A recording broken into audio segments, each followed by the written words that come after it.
조건부 서식은 조건에 만족하는 것만 찾아서 서식을 정하는 거예요. 홈에 가시면 조건부 서식이라고 있고요. 그 조건부 서식에 가면 셀 강조 규칙 해서 뭐뭐보다 큰, 중복된 값 해서 쭉 나오시고, 상하이 규칙, 그다음에 데이터 막대, 색조, 아이콘 집합까지 5개의 기본 조건부 서식이 있고요. 새 규칙에 가시면 추가로 거기에 보이지 않는 다른 메뉴까지 해가지고 여러 가지 방식으로 조건부 서식을 정할 수 있다고 얘기를 하는 거예요. 블럭을 정하신 다음에 홈에 조건부 서식을 가서 셀 강조 규칙에 보시면 뭐뭐보다 큰, 뭐뭐보다 작은 이런 것들이 있어요. 뭐뭐보다 큰 해서 90으로 그냥 한번 해볼게요. 90보다 큰 거. 그러면 얼마보다 큰 거요? 90보다 큰 걸 찾아서 적용할 서식을 빨간 텍스트로 하겠다라고 정해주면 90보다 큰 걸 찾는 거예요. 90보다 큰 걸 찾아서 글자를 빨간색으로 하겠다라고 해주고 확인을 하면 여기 합계에 나오시는 것들 중에서 90 이상인 것만 빨간색으로 되는 게 보이신다. 그런 얘기죠. 값 하나를 합계가 그냥 나온 게 아니라서요. 여기 값을 조금만 수정할게요. 여기 중간에 점수를 90점으로 한번 바꿔보실까요? 점수를 90으로 바꾸면 아직도 90이 안 되네요. 여기도 점수 좀 올려볼까요? 여기 기말을 100으로 한번 바꿔보시면 자, 기말 점수가 100이 되니까 합계가 96이 되면서 이제 90을 넘잖아요. 그러니까 어떻게 돼요? 빨간색으로 되고 이제 이 조건부 서식은 조건을 만족하면 빨갛게 되고 만족하지 않으면 서식이 다시 풀리는 거예요. 기말고사 점수를 10점으로 다시 낮추면 합계가 90이 안 되잖아요. 그러니까 어때요? 서식이 다시 풀리죠. 이런 게 이제 조건부 서식이라고 얘기를 하는 거고, 규칙을 만족하는 셀에만 셀 서식을 적용하는 걸 조건부 서식이라고 하고, 셀의 값이 변경이 돼서 규칙을 만족하지 않으면 적용된 서식이 해제가 된다고요. 이렇게 아까 빨갛게 됐다가 또 맞지 않으면 서식이 해제가 된다. 그런 얘기죠. 조건부 서식을 정하면 기존의 셀 서식보다 우선순위가 더 높아요. 그러니까 조건부 서식이 우선순위가 더 높다. 이렇게 알아두시고 규칙별로 서로 다른 서식을 적용할 수 있다. 그런 얘기죠. 제가 지금은 90보다 큰 거를 글자색을 빨간색으로 하라고 했어요. 그죠? 근데 만약에 또 그 와중에 또 뭐보다 큰 거, 예를 들어 95보다 큰 게 지금 없는데 여기 기말을 100으로 잠깐 바꿀게요. 그럼 이제 96점이 됐잖아요. 그럼 만약에 90보다 큰 거는 글자색으로 빨간색으로 하라고 했는데 이번에는 95보다 크면 노란색을 칠하려고요. 그럼 다시 조건부 서식에 셀 강조 규칙에 뭐뭐보다 큼 해서 이번에는 얼마요? 95보다 크면 그때는 사용자 지정에 가서 채우기를 노랑으로 한번 해보겠습니다. 이렇게 해서 확인하고 확인을 하면 90을 넘는 애들은 글자가 빨갛고 거기에 또 추가로 95점이 넘는 애들은 어때요? 노란색까지 같이 칠해지는 게 보여요. 그러니까 제가 이 한 곳에 조건부 서식을 2개를 넣은 거죠. 이런 식으로 2개를 다 만족하게 되면 그 2개의 서식이 다 들어가게 된다. 그런 얘기라고요.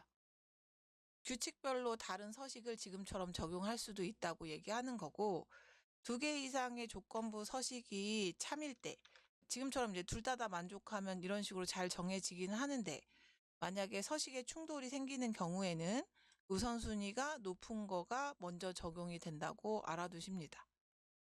지우는 거 한번 볼게요. 조건부 서식 지우는 건 블럭을 잡고 홈에 조건부 서식에 가시면 규칙 지우기라고 있어요. 규칙 지우기 해서 선택한 셀에 규칙을 지운다 까지 해주시면 다 지우시는 게 가능하고요. 잠깐 되돌려서 보시면 홈에 조건부 서식에 가면 규칙 지우기도 있고요. 밑에 보면 규칙 관리도 있어요. 그 규칙 관리에 가시게 되면 내가 이 부분에 어떤 조건부 서식을 넣는지 아실 수 있고요. 여기에서도 규칙을 삭제하거나 편집하실 수도 있습니다. 그러니까 지울 수 있는 곳이 2군데라고 얘기하는 거예요. 그러니까 지금 들어온 데는 조건부 서식의 규칙 관리예요.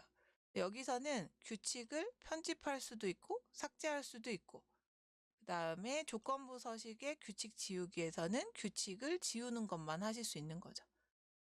하나 더 해보시려고 하는 게 있는데 조건부 서식을 수식으로 해야 되는 경우도 있거든요. 학번이 2024로 시작하는 것만 찾아서 줄줄이 색깔을 노란색으로 칠하고 싶네요. 자, 그러면 A4부터 H18까지 블럭을 잡고 여기 학번에서 왼쪽 네 글자를 읽은 다음에 그 숫자가 2024인 것만 찾아서 색깔을 쭉쭉 노란색으로 칠하고 싶어요. 이때는 조건부 서식을 하는 게 맞기는 한데 여기 나오는 5개로 하는 게 아니고 함수를 써야 되잖아요. 왼쪽 네 글자 읽어야 된다고 해야 되니까 함수를 써야 된다고. 그래서 그때 함수 써서 수식으로 조건을 줄 때는 세규칙이라는 데를 들어가시는 거고, 세규칙에 수식을 사용하여 서식을 지정할 셀 결정을 이용해서 수식은 항상 는으로 해서 식을 세우는 거예요. 식을 간단하게 한번 써볼게요. 자, 이 식은 어떻게 쓰셔야 돼요? left라는 함수를 이용해서 첫 번째 학번을 골라요. 그러면 A4라고 나오실 텐데 그 A4가 완전 고정이 돼요. 이렇게 되면 어떻게 되냐면 첫 번째 학번만 비교하고 끝나요.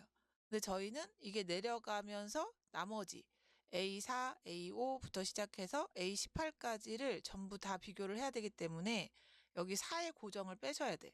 대신에 A는 고정을 풀면 안 돼요. 왜 안 되냐면 A를 고정을 안 하면 학번 아니고 이름 중간 이런 데를 계속 다 보게 되기 때문에 학번만 보라고 A열은 고정을 해야 하고 4번만 보는 게 아니고 18번까지 봐야 되니까 4는 고정을 하시면 안 돼.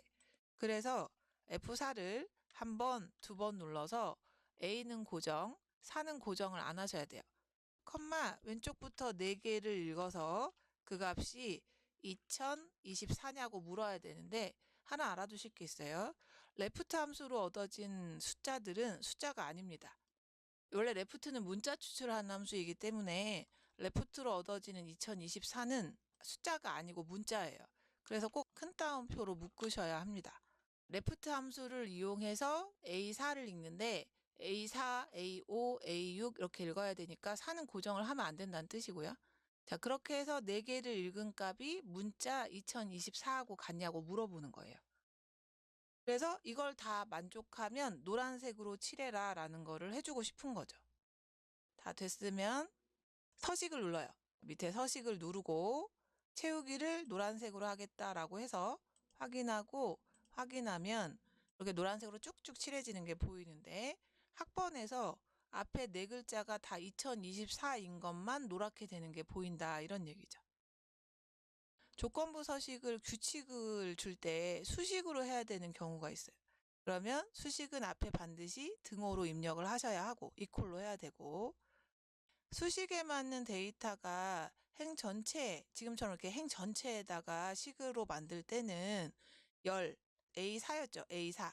A4일 때 A라고 하는 열에다는 뭘 해야 돼요? 고정을 해야 하고 행이라고 하는 사에는 고정을 안 해야 된다. 그 얘기하는 거예요.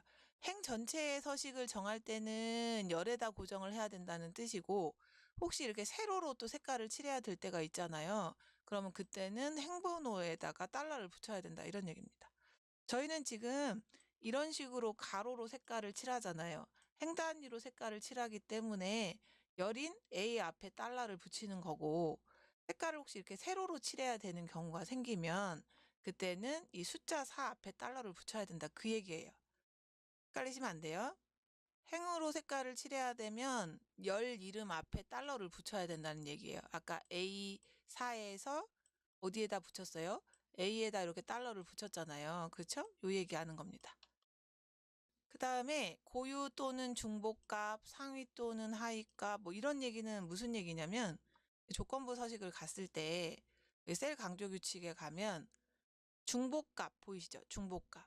셀 강조 규칙에 중복값에 가면 중복된 거에 또는 고유값에 이런 얘기예요. 고유된 값 또는 중복된 값에다가 뭘 하겠다라고 조건을 줄 수도 있고 그 다음에 상위 하위 이거는 조건부 서식에 상하위 규칙이라는 게 있단 말이죠. 그 상위 몇 퍼센트, 하위 몇 퍼센트, 상위 몇 개, 하위 몇 개 이런 것들에도 줄 수 있고 평균보다 큰 거를 찾거나 작은 거를 찾거나 뭐 이런 여러 가지 다양한 조건부 서식을 지정할 수 있다는 얘기. 그 조건부 서식에 들어가면은 서식 스타일이라고 해서 데이터 막대, 색조, 아이콘 집합 이런 게 있다는 얘기예요. 들어가실 때 홈에 타일 부분에 조건부 서식이 있잖아요. 이걸 이용해서 다양한 조건부 서식을 지정할 수 있다는 얘기. 그 다음에 이제 수정 삭제하고 이렇게 할 수 있는데 이건 어디서 한다고요? 자, 이렇게 잡아서 조건부 서식의 규칙 관리에 가면 지금 제가 잡은 영역에 이런 조건부 서식이 들어갔는데 이걸 편집하거나 삭제할 수 있다고 얘기하는 거예요. 그다음에 우선순위 변경 같은 것도 하실 수 있다는 얘기까지 해서 조건부 서식까지 말씀드렸어요. 엑셀을 사용하시다 보면 오류들이 나오는데 그 오류에 대한 얘기를 좀 해볼까 합니다. 첫 번째 나오는 게 샵샵샵인데요. 이거는 값을 뭐 예를 들어 제가 100을 하나 쓰고 다음에 여기다 30을 하나 쓸게요. 자, 이렇게 해서 계산을 한번 해볼 건데 는 하고 여기 100에 곱하기 30을 한번 해볼게요. 자, 그러면 3000이 나오겠죠. 이거를 크기를 좀 줄여볼게요. 네, 이런 거예요. 자, 오류 중에 하나는 샵샵샵이라고 하는데 자리가 좁아서 생기는 오류입니다. 엑셀을 쓰시다 보면 다양한 오류를 보시게 될 텐데 그 오류의 원인을 알려주는 겁니다. 자, 샵샵샵은 자리가 좁아서 생기는 오류다. 그런 얘기입니다. 셀의 너비보다 큰 수치의 데이터가 들어가나 음수의 날짜나 시간 같은 게 들어갈 때도 이렇게 샵이 나와요. 예를 들어서 시간이 있잖아요. 시간이 1시 30분이 있고 3시 30분이 있어요. 근데 이걸 빼볼게요. 그러면 는 해서 큰 쪽에서 작은 쪽을 빼면 상관이 없는데 작은 쪽에서 큰 쪽을 뺄게요. 그럼 이제 마이너스가 될 거 아닙니까? 마이너스가 되면 이렇게 샵이 된다는 얘기예요. 위에 부분 같은 경우는 자리가 확보가 되니까 샵이 나오지 않지만 아래쪽은 계속 자리가 늘어나도 샵이 나오죠. 이거는 시간이 음수여서 그렇습니다. 작은 거에서 큰 거를 뺐기 때문에 시간이 음수가 된 거죠. 날짜나 시간이 음수가 됐을 때도 샵이 나온다 그런 얘기입니다. div/0이라고 하는 오류는 는하고 100을 0으로 한번 나눠볼 거예요. 100을 여기 있는 100을 0으로 나눕니다. 자, 이렇게 해서 엔터를 치면 오류가 나와요. 자, 이 div/0이라고 하는 오류는 0으로 나눴을 때 생기는 오류입니다. 값을 0으로 나눴을 때 생기는 오류다. 이렇게 이해하시면 되세요. div/0이라고 하는 오류. 자, 이 오류는 값을 0으로 나눴을 때 생기는 오류다라고 이해하시면 되세요. 예를 들어서 는하고 썸을 했어요. 근데 우리 썸은 이제 합계를 구하는 건데 한하고 자, 한이라고 하는 거하고 글이라는 거를 더하라고 한다고 칠게요. 일단 하나 나온 거 샵하고 네임이라는 오류 보이시죠? 샵 네임 오류는 인식할 수 없는 텍스트를 수식에 사용했을 때 한이란 그 글자하고 글이라는 글자를 넣었죠. 인수를 뭘 넣었어요? 텍스트를 넣었죠. 그러니까 인수 안에 텍스트를 넣었을 때 나오는 오류는 뭐예요? 샵 네임이라고 하는 오류다. 그런 얘기입니다. n/a라고 하는 걸 한번 볼게요. 자, 이거 같은 경우는 원숭이, 그 다음에 코끼리, 그러니까 두 가지만 한번 써볼게요. 자, 이렇게 한 다음에 옆에다 계산을 하나 해볼 건데 매치로 여기에서 토끼가 있는지를 한번 찾아볼게요. 자, 그러면 는 하시고 매치라는 함수가 있어요. 이거는 굳이 안 해보셔도 돼요. 매치라는 함수는 토끼를 찾을게요. 그럼 토끼를 찾는데 여기서 찾을 거고 콤마 정확한 걸 찾겠다라고 하는 함수를 썼어요. 내가 토끼를 찾는데 이 범위에서 찾을 거고 정확한 걸 찾는다라는 뜻이거든요. 자, 이렇게 하니까 오류가 떴죠. 이 n/a는 그 함수나 수식에 사용할 수 없는 값, 그러니까 여기에 없죠. 내가 찾는 값이 여기에 없기 때문에 나오는 오류가 n/a라고 하는 오류입니다. 여기 보이시는 오류들 왜 나오는지를 이해하시면 되세요. null이라고 해서 null이라고 하는 게 있는데 자, 이거는 언제 나오냐면 여기하고 여기를 더하는데 교차 영역이라고 하는 걸 한번 해볼 거예요. 는하고 썸해서 합계를 구하는데 이 영역하고 한 칸 띄우고 이 영역을 잡아요. 이렇게 한 칸을 띄우면 교차 영역이라는 뜻이에요. 이 영역과 이 영역의 교차 영역을 더해라 이런 뜻이 되거든요. 자, 이걸 엔터 치면 오류가 나오죠. 교차 영역이 없을 때 생기는 오류입니다. 그래서 교차하지 않은 두 개의 교점을 사용했을 때 나오는 오류가 NULL이라고 하는 오류다. 그런 얘기예요. NUM은 그 표현할 수 없는 숫자의 범위를 벗어났을 때 나오는 오류예요. 데이터를 무조건 다 표현할 수 있는 게 아니고 표현을 못할 수도 있잖아요. 그럴 때 나오는 오류다 이렇게 이해하시면 되고, REF라는 거는 유효하지 않을 때, 이거는 예를 들어서 계산을 했잖아요. 이렇게 계산을 했는데 여기 있는 자료가 삭제를 한번 해볼게요. A열을 삭제하면 이렇게 다 REF로 바뀌는 게 보이세요. 이거는 왜 생기는 거냐면, 돌려볼게요. 이제 원래 이런 것들은 이제 각각의 이유가 있다고 아까 말씀드렸죠. 근데 지금 해서 이제 제가 A열을 삭제를 하잖아요. 이 부분에 있던 유효한 자리들이 다 없어졌어요. 여기 자료들이 다 없어졌잖아요. 자리들이. 그래서 생기는 오류가 샵 REF라고 하는 오류입니다. 샵 밸류라고 하는 오류가 있는데 잘못된 인수나 연산자를 사용했을 때 나오는 오류들이 있다, 이런 얘기죠. 엑셀을 쓰다 보면 오류가 생길 수 있는데 이 오류에 다양한 메시지가 있어요. 지금 보시는 것처럼 이게 무슨 의미인지를 알고 계시면 됩니다.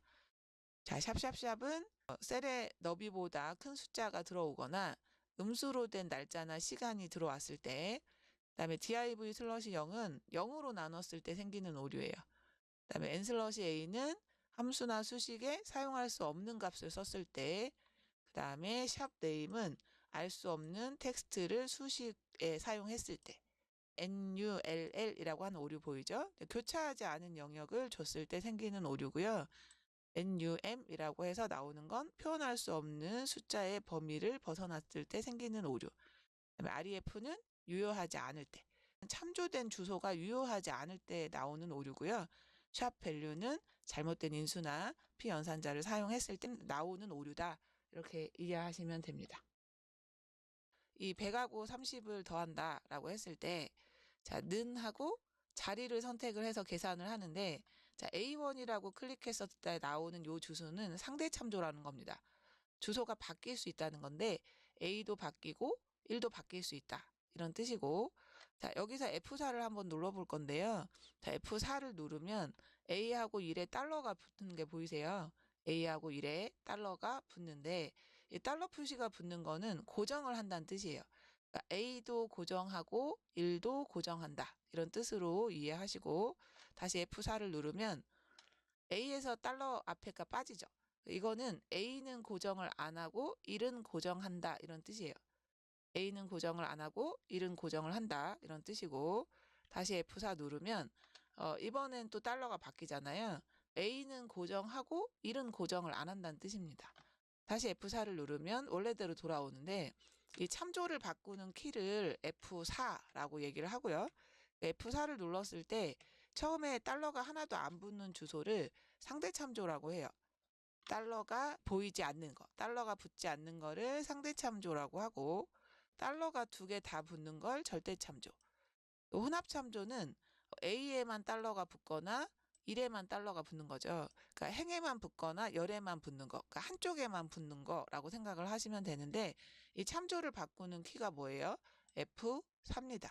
F4키.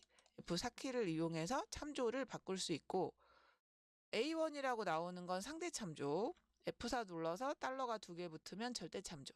F4 눌러서 1만 붙이면 이거는 혼합 참조가 되는데 여기는 행만 고정하는 거고요. F4 눌러서 A에만 붙는 것도 혼합 참조인데 이거는 열에만 붙는 거죠. 이렇게 이해하시면 되겠습니다.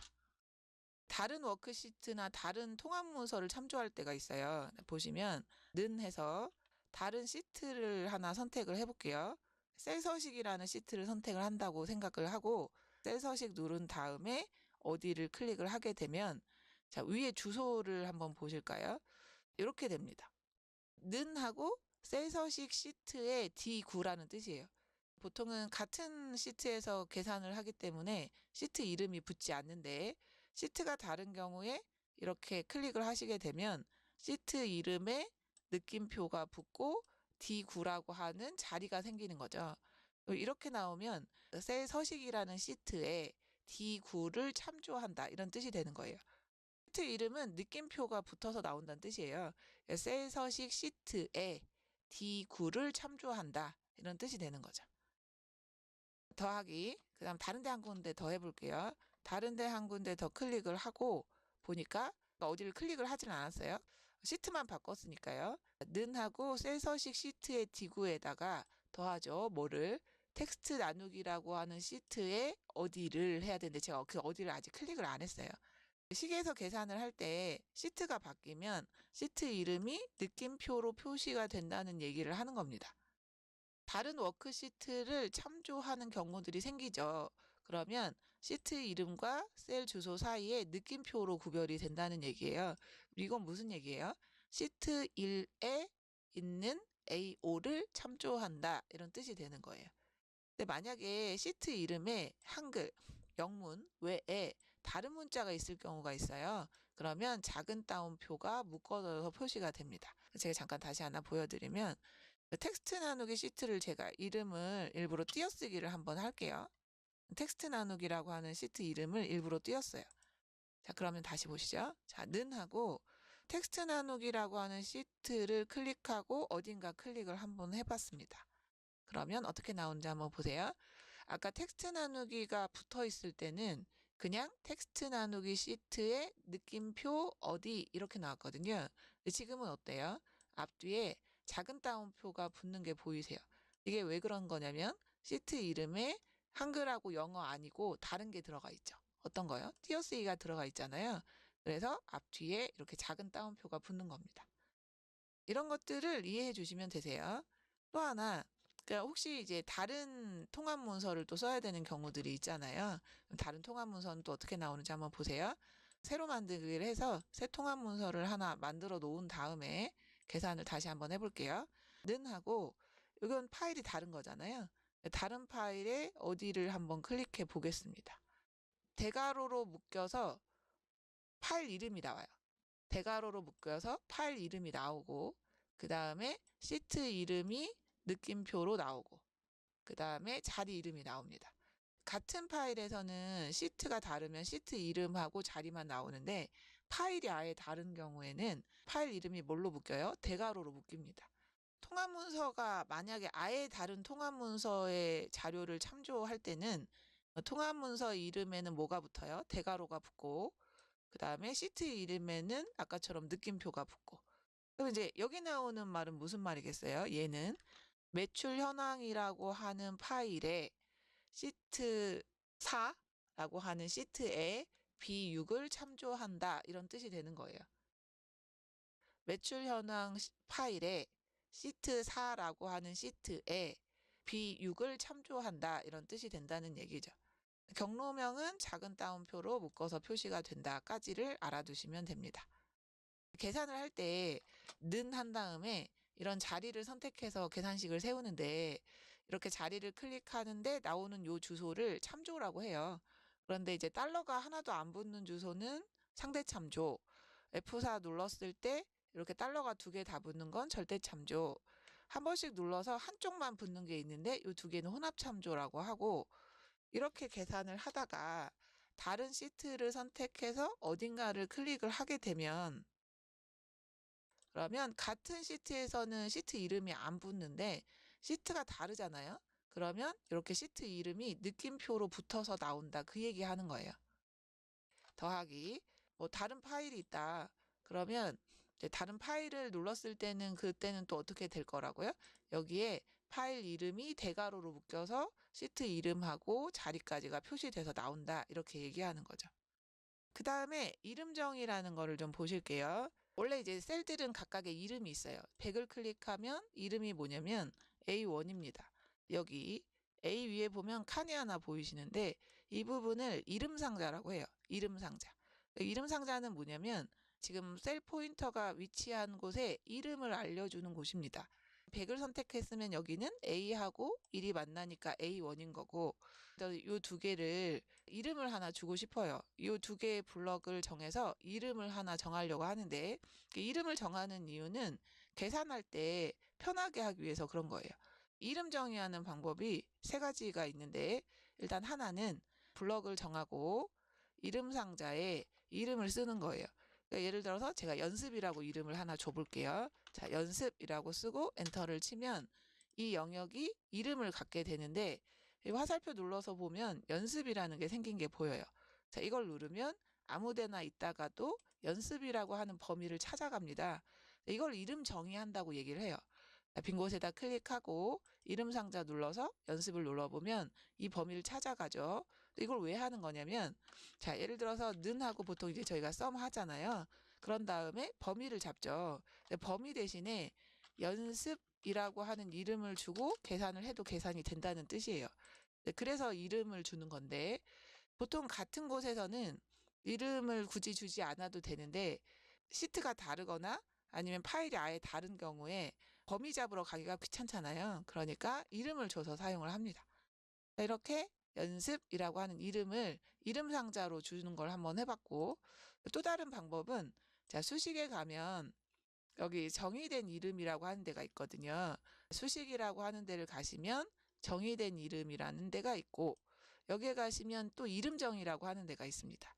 이름정의. 여기를 이용해서 하시는 방법도 있어요. 이번엔 제가 딴 데 해볼게요. 자, 여기를 블럭을 잡고 수식에 이름 정의를 누르면 이름을 줄 수 있어요. 동물이라고 한번 해볼게요. 동물이라고 하고 참조 대상을 잠깐 보시면 범위가 잡혔어요. 뭐 기본 시트에 어디서부터 어디까지라고 잡혔는데 잘 보시면 달러가 두 개 다 붙어 있는 게 보이세요? 자, 이 말은 우리가 하는 이 이름이라고 하는 거는 절대 참조로 정의가 됩니다. 알아두셔야 돼요. 새 이름으로 동물이라고 준다고 하면 그때 참조 범위가 이렇게 될 건데, 이 참조 범위가 잘 보시면 이거는 기본이라는 시트에 E1부터 E2까지를 얘기하는데 이게 절대 참조로 된다는 거를 알고 계셔야 돼요. 절대 참조이다는 얘기는 이 동물이라고 하는 범위는 정확하게 여기고 절대로 바뀌지 않는다는 뜻인 거죠. 그래서 이름 정의하는 거에 대한 문제가 나오면, 자, 이름 정의할 수 있는 방법이 뭐뭐뭐가 있는지, 그 다음에 이름을 줄 때 규칙이 있어요. 규칙. 그 다음에 참조는 절대 참조가 된다. 뭐 이런 것들을 이해하고 계셔야 합니다. 확인을 해요. 그러면 이름 상자 눌렀을 때 아까 했던 연습, 지금 한 동물 이런 것들이 만들어진 게 보이죠. 여기에 제품명이 있어요. 제품명을 이렇게 블럭을 잡고 데이터에 가면 선택 영역에서 만들기라고 하는 것도 있어요. 선택 영역에 만들기 해가지고 첫 행을 이름으로 주겠다라고 해서 확인을 하시게 되면 이 영역의 첫 번째 행을 이름으로 갖게 되고요. 이름 상자 눌러보시면 제품명이라고 하는 게 생긴 게 보이세요. 여기가 이름 상자예요. 이름 상자에 이렇게 세 가지가 생긴 게 보입니다. 방금 보여드렸던 세 가지 방법으로 이름을 정의할 수 있다고 얘기하는 거고요. 첫 번째 방법은 이름 상자를 이용하는 방법. 두 번째는 수식의 이름 정의를 이용하는 방법. 세 번째는 선택 영역에서 만들기. 이렇게 세 가지 방법으로 이름 정의할 수 있다고 알아두시고요. 관리가 필요하시잖아요. 이름 관리자를 이용하는 겁니다. 자, 수식에 이름 관리자에 가시면 이 문서 안에 정의된 이름들이 이만큼 있다는 뜻이에요. 그럼 만약에 필요 없어지면 클릭해서 삭제하시면 되는 겁니다. 그럼 제가 한 거를 한번 지워볼게요. 자, 동물 삭제하고 연습 삭제하고 편집도 가능해요. 여기에 편집 보이시죠? 그 제품명의 편집에 들어가서 가보면 아까 이름 정의했던 그 창하고 비슷한 걸로 들어가니까 여기서 수정하셔도 된다는 뜻입니다. 이름 관리자에 들어가면 정의된 이름들 확인하실 수 있고, 그 다음에 선택해서 필요 없으면 삭제, 또 필요하시면 편집 가능하시고 새로 만들기도 된다, 이런 얘기죠. 일단 다 한번 지워볼게요. 제 거 한 거. 지우고 닫고 나서 다시 이름 상자 확인해 보시면 없어진 거 보이시죠? 그럼 정리를 좀 해볼게요. 이름 정의는 자주 사용하는 셀이나 셀의 범위를 이름을 지정하는 거예요. 이걸 하는 이유는 수식이나 함수에서 주소 대신에 이름을 참조해서 사용을 하기 위해서 만드는 겁니다. 정의된 이름을 이용하면 수식이나 함수에서 참조 범위를 쉽게 지정할 수 있어요.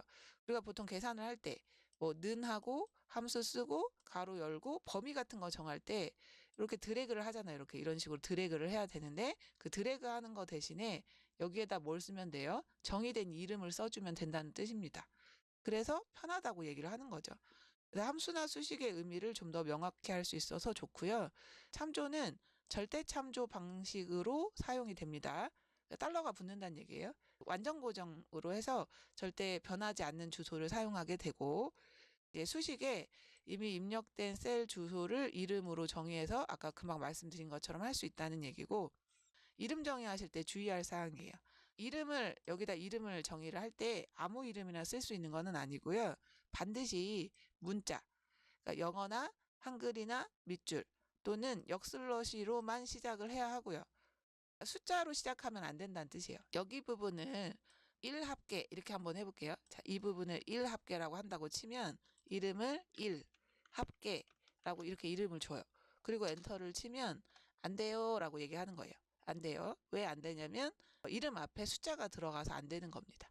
이 이름을 정할 때요. 여기 이름을 정할 때 규칙이 있다고 얘기하는 건데, 자, 규칙은 반드시 뭘로 시작해야 돼요? 문자, 영어나 숫자, 그 다음에 밑줄 또는 역슬러시, 요 네 가지로만 시작을 해야 되고, 이름에 공백을 사용할 수 없어요. 그러니까 이름을 줄 때 합 띄고 개 이게 안 된다는 얘기죠. 공백을 사용할 수 없다는 거.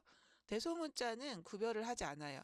구별을 하지 않는다는 얘기는 소문자 A로 쓰나 대문자 A로 쓰나 똑같다고 생각을 한다는 얘기고, 글자 수 최대수 255자까지. 같은 문서, 요 문서에서는 여기를 합계라고 했는데 다시 여기를 합계라고 하는 거는 안 된다는 뜻이에요. 그래서 동일한 이름은 중복해서 사용하실 수 없고, 이름에 셀 주소는 지정할 수 없다. 이 말은 무슨 말이냐면, 여기다 이름을 줄 때 우리가 여기를 클릭을 했어요. 29 이렇게 돼 있는데 이런 이름은 안 된다는 얘기예요. 이름 정의하는 방법을 알아두시면 되고, 이름 정의할 때 특징 같은 거를 잘 기억해 두시면 되세요.